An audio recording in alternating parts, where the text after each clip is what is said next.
जब हार्डवर्क करने के बाद भी रिजल्ट अच्छा ना हो। एक सुनहरा सुबह थी और गांव के स्कूल में परीक्षा के दिन शुरू हो रहे थे। वहां का हर बच्चा उत्साहित था क्योंकि हर कोई अपने सपनों को पूरा करने की दिशा में कदम बढ़ा रहा था। इसी बीच एक छोटा सा बच्चा नाम नैतिक था, जो कि गांव के एक साधारण परिवार का निवासी था। लेकिन उसका सपना था कि वह अपने परिवार का नाम रोशन करे और एक उत्कृष्ट जीवन जी। नैतिक के पिताजी की कमाई सिर्फ रोटी कपड़े की दुकान चलाने में ही थी।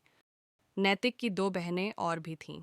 वे उससे छोटे कक्षा में पढ़ाई करती थीं और शायद नैतिक के पिता उतने पढ़े लिखे भी नहीं थे, इसीलिए उन्होंने कभी भी अपने बच्चों की पढ़ाई पर ध्यान नहीं दिया।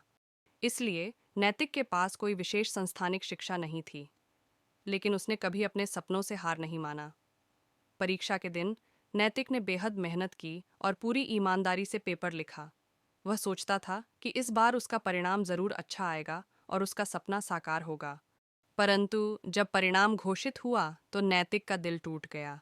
उसके परिणाम में केवल छोटी सी गिरावट आई थी, जो कि उसे बहुत निराश कर दिया।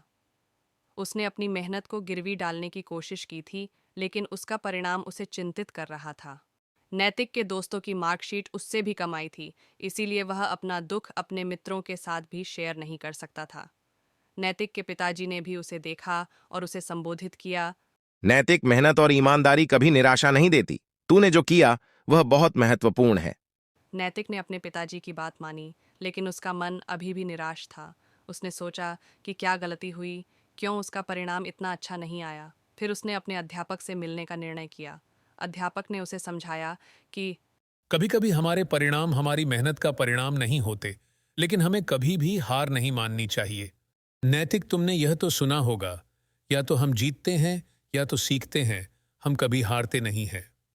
इस वाक्य से नैतिक को काफी सहारा मिला और नैतिक अपने अध्यापकों की सलाह को गहराई से समझा और फिर से मेहनत और साहस के साथ लक्ष्य को साधने की पूरी कोशिश की।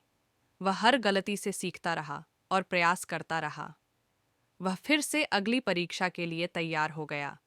अगली परीक्षा में नैतिक ने अपने दिल से पेपर लिखा और उसका परिणाम इस बार बहुत अच्छा आया।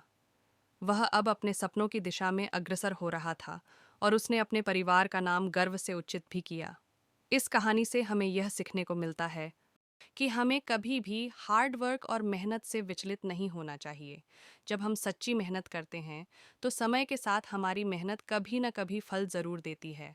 असफलता की घड़ी में हमें हार नहीं माननी चाहिए, बल्कि हमें उससे सीखना चाहिए और आगे बढ़ने के लिए पुनः प्रयास करना चाहिए। ऐसे ही अनोखे ज्ञान और सीख को जानने के लिए आप हमारे चैनल को अवश्य सब्सक्राइब करें। धन्यवाद।